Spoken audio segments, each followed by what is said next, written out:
तो मूवी की शुरुआत एक बीच से होती है जहाँ पे शाम होने के बाद सब लोग पार्टी कर रहे थे। तभी हम मीच नाम के लड़के को देखते हैं जो कि अपने सारे फ्रेंड के फोन को इकट्ठा कर लेता है और वो ऐसा इसलिए करता है ताकि कोई भी वीडियो बना के इंटरनेट पे अपलोड ना कर सके। ये लोग ऐसे ही लगातार कुछ दिनों तक मस्ती करते रहते हैं, लेकिन एक दिन इन्हें एक अजीब सी चीज मिलती है और कुछ समझ ना आने की वजह से ये लोग उसे तोड़ देते हैं। लेकिन आगे इनके साथ क्या होने वाला था इसका इन्हें जरा भी आइडिया नहीं था। अब ओवरनाइट पार्टी करने के बाद ये लोग सो जाते हैं, लेकिन अगली सुबह जब कैली सो के उठती है तो उसे बीच का माहौल कुछ ज्यादा ही अजीब लगता है और वहाँ के बाकी लोग भी जग जाते हैं। तब वो लोग मार्शा को उठाने की कोशिश करते हैं जो कि टेबल पे लेटी हुई थी, लेकिन उठते के साथ ही मार्शा को उल्टी होने लगती है। तब कैली सामने एक पक्षी को देखती है जो कि देखते ही देखते रेत के अंदर चली जाती है। ये देखने के बाद कैली काफी ज्यादा घबरा जाती है और वो मार्शा को रेत में जाने से मना करने लगती है, लेकिन कैली के बोलने के साथ ही मार्शा रेत पे पैर रख देती है, जिस वजह से उसका पैर वहाँ पे फंस जाता है और हाथ पैर दोनों फंस जाने की वजह से वो काफी ज्यादा चिल्लाने लगती है। अब यहाँ पे किसी को कुछ भी समझ नहीं आ रहा था कि आखिर वहाँ पे क्या हो रहा है, लेकिन ये देखने के बाद वैंस उसकी मदद करने के लिए उसके पास भागने लगता है, लेकिन तभी अचानक से वैंस का पैर जमीन में फंस जाता है और वो नीचे गिर जाता है। अब उसे बचाने के चक्कर में ये लोग गाड़ी स्टार्ट करने की कोशिश भी करते हैं, लेकिन गाड़ी स्टार्ट नहीं होती।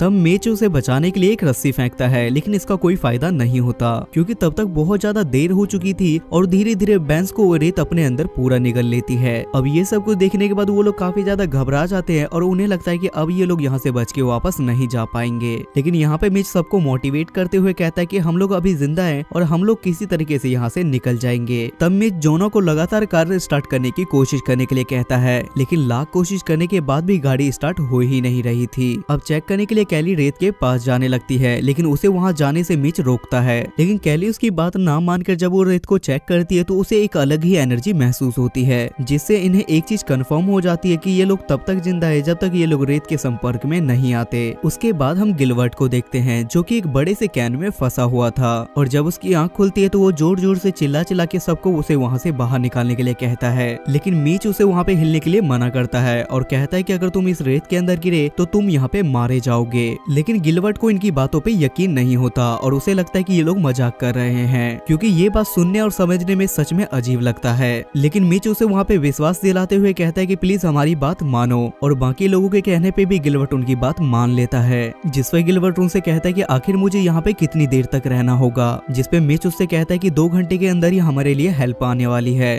थोड़ी देर के बाद कैली मिच से पूछती है कि आखिर तुमने गिलवर्ट से झूठ क्यों बोला, जिस पे मिच उससे कहता है कि अगर मैं उसे सच बता देता तो वो अभी ही बाहर निकलने की कोशिश करने लगता। अब ये सब लोग वहाँ पे खड़े खड़े डिस्कशन करने लगते हैं कि हमने लगातार यहाँ पे कई दिनों तक पार्टी की है, लेकिन अभी तक ऐसा कुछ भी नहीं हुआ था। और बातों ही बातों में ये लोग नोटिस करते हैं कि यहाँ जो बाकी अनजान लोग थे वो लोग भी यहाँ से गायब हैं और इन लोगों की यहाँ पे जान इसलिए बच गई क्योंकि ये लोग रेत के संपर्क में नहीं हैं। अब गिलबर्ट को काफी ज्यादा पेन और सनलाइट की वजह से काफी ज्यादा प्रॉब्लम हो रही थी, जिस वजह से वो जोर जोर से चिल्लाने लगता है। तब जोना उसे सनस्क्रीन देता है जिस वजह से उसे थोड़ा रिलैक्स महसूस हो सके। तब वहाँ पे कैली नोटिस करती है कि जो रात को उन्हें अजीब सी चीज मिली थी वो अब 2 हिस्सों में बटी हुई है और इन्हें यहाँ पे कंफर्म होने लगता है कि हो ना हो उसी में से कोई चीज ऐसी बाहर निकली है जिसके वजह से ये सारी चीजें हो रही है। अब कैली उसके साइज का पता लगाने के लिए मीट का टुकड़ा इधर उधर फेंक देती है और उसके अट्रैक्शन से कैलिन को पता चलता है कि वो मॉन्स्टर बहुत ज्यादा बड़ा है। अब रेत में एक जगह ऐसी थी जहाँ पे रेत का अट्रैक्शन काम नहीं कर रहा था, जिस वजह से जोना सबको वहाँ जाने के लिए कहता है, लेकिन रोनी उसे ऐसा करने से साफ मना करती है। लेकिन जोना उनकी बात ना मान के एक स्केटिंग बोर्ड के थ्रू वहाँ जाने की कोशिश करने लगता है, लेकिन टेबल के पास पहुँचने से पहले ही जोना का स्केटिंग बोर्ड पीछे की तरफ खिसकने लगता है, जिसके वजह से वो टेबल और बोर्ड के बीच में फंस जाता है। लेकिन तभी रेत के अंदर से एक धागे जैसी अजीब सी चीज निकलती है जो कि जोना के पेट में छेद करने लगती है, लेकिन जोना किसी तरीके से उससे बच जाता है। लेकिन जब वो अपने पेट को देखता है तो उसमें बहुत सारे अजीब अजीब छेद हो गए थे। अब जोना को काफी ज्यादा भूख लग चुकी थी, जिस वजह से वो बैग में से केले निकाल के खाने लगता है, लेकिन केला खाने के बाद ही उसे उल्टियां होनी शुरू हो जाती है। तब वो बैग में से खाने पीने का सामान निकल के बाकी लोगों के पास फेंकता है, लेकिन थोड़ी देर के बाद उसके पेट में से ब्लडिंग होनी शुरू हो जाती है और पेट में ज्यादा पेन होने की वजह से वो टेबल पे वहीं पे लेट जाता है। तब इन्हें ध्यान आता है कि ये लोग अपने सेलफोन की मदद से यहाँ पे मदद मंगा सकते हैं और इन सभी लोगों का सेलफोन कार की डिक्की में पड़ा हुआ था। तब कार के ऊपर से ही रोनी कार की डिक्की खोलने की कोशिश करती है, लेकिन वो ऐसा नहीं कर पाती। तब चांडा उसे एक टॉवल पकड़ाती है और रोनी डिक्की खोलने की कोशिश करने लगती है, लेकिन डिक्की बार-बार रोनी के पैर में अटक रहा था। तब कैलिन वहाँ पे उसे एक स्टिक पकड़ाती है जिसकी मदद से रोनी कार की डिक्की को आराम से खोल लेती है, लेकिन तभी वहाँ पे अपनी गाड़ी लेके बीच का सुपरवाइजर आ जाता है और उसे देखने के चक्कर में रोनी वहाँ पे फिसल जाती है,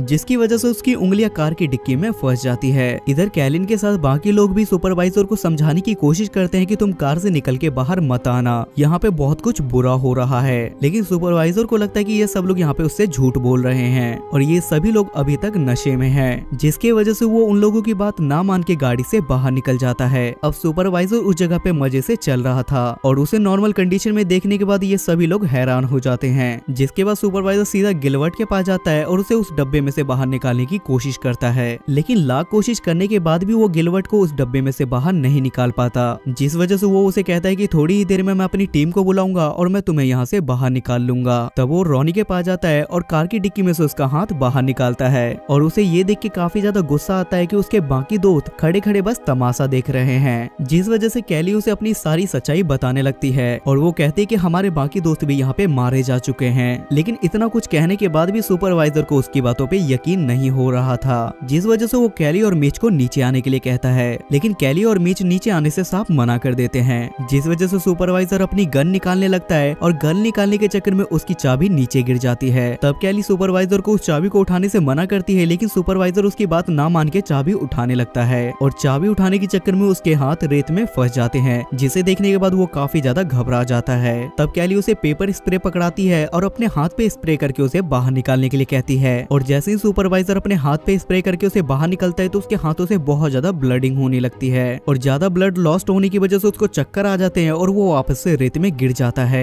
तब कैली सुपरवाइजर के पास जाती है और पेपर स्प्रे उठा के वहाँ से चली जाती है और देखते ही देखते सुपरवाइजर उस जमीन के अंदर चला जाता है। अब ये देखने के बाद मीच को एक आइडिया आता है और वो कैली से टॉवल मांगता है ताकि वो अपने पैर में लपेट के जमीन पे चल सके, क्योंकि उसने सुपरवाइजर को देखा कि उसने शूज पहन रखे थे तो जमीन उसे नहीं खींच रहा था। तब वो कार के ऊपर से टॉवल सामने फेंकने के लिए कहता है, लेकिन टॉवल को कैच करने के चक्कर में वो जमीन पे नीचे गिर जाता है और वो अनचाही चीज एकदम से बहुत सारी मात्रा में बाहर निकल जाती है और देखते ही देखते वो मीच को भी अपने अंदर समेट लेते हैं। अब इनकी हिम्मत टूटती ही जा रही थी क्योंकि इनके बीच में सारे लोग एक एक करके मारे जा रहे थे। तब कैली चैंडा को 2 रेलिंग खींचने के लिए कहती है और उसके बाद वो खुद भी ऊपर से कार पे कूद जाती है। अब ये लोग मिलके रोनी की उंगली को कार की डिक्की से बाहर निकाल लेते हैं, लेकिन उसकी उंगलियों से भी बहुत ज्यादा ब्लडिंग हो रही थी, जिस वजह से ये लोग उसके हाथ में टॉवल लपेट देते हैं। इधर हम गिलवर्ट को भी देख पाते हैं जो कि अनकंफर्टेबल सिचुएशन में फंसने की वजह से उसके बॉडी में से ब्लडिंग होने लगती है और उसकी ब्लडिंग का एक सीक्वेंस बनने की वजह से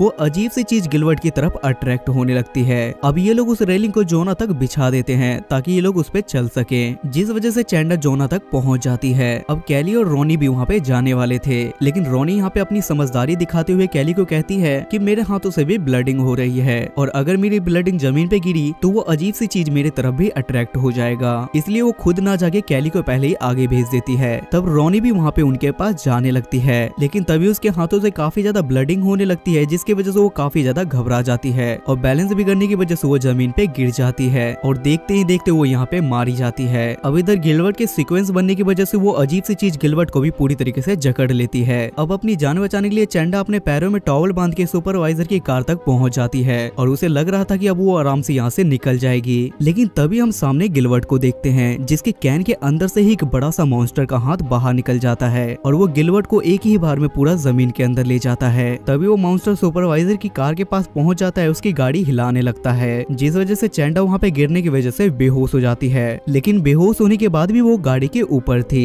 अब जब दोबारा चैंडा की आंख खुलती है तो उसे पता चलता है कि रात हो चुकी है। तब वो लोग एक बाथ टब निकालते हैं और उसे फुलाने के बाद वो लोग जोना को किसी तरीके से कार के अंदर ले आते हैं, लेकिन जैसे ही कैली गाड़ी के अंदर जाने वाली थी तो अचानक से वो मॉन्स्टर उस पे हमला कर देता है, जिस वजह से कैली अंदर नहीं जा पाती, लेकिन वो गाड़ी के ऊपर चढ़ जाती है। तभी सामने उसे फ्यूल टैंक मिल जाता है, जिसकी मदद से वो चारों तरफ पेट्रोल छिड़क देती है और वो वहाँ पे आग लगा देती है, जिसकी वजह से उस मॉन्स्टर के हाथों में भी आग लग जाती है। तब कैली किसी तरीके से गाड़ी के अंदर जाती है, लेकिन वो मॉन्स्टर उसकी गाड़ी का गेट खोलने लगता है, लेकिन किसी तरीके से ये लोग गाड़ी के अंदर ही बंद हो जाते हैं। अब ये लोग काफी ज्यादा थके थे, जिसकी वजह से इन लोगों को वहाँ पे नींद आ जाती है और वो मॉन्स्टर भी शांत हो जाता है। अगली सुबह इनके पास एक आदमी आता है जो इनके गेट को नॉक करके इन्हें जगाता है, जिससे इन्हें पता चलता है कि सुबह हो चुकी है। उसे देखने के बाद किसी तरीके से हिम्मत करके कैली भी अपने पैर को जमीन पे रखती है, लेकिन वहाँ पे कुछ भी हलचल ना होने की वजह से कैली को ऐसा महसूस होता है कि वो मॉन्स्टर मारा जा चुका है, जिस वजह से चैंडा और कैली वहाँ से निकल के बाहर चले जाते हैं, लेकिन जोना उनके साथ इसलिए नहीं जाता क्योंकि वो वहाँ पे मारा जा चुका था। लेकिन इतना सब कुछ होने के बाद भी हम उस मॉन्स्टर को देखते हैं जो कि समुद्र के अंदर था,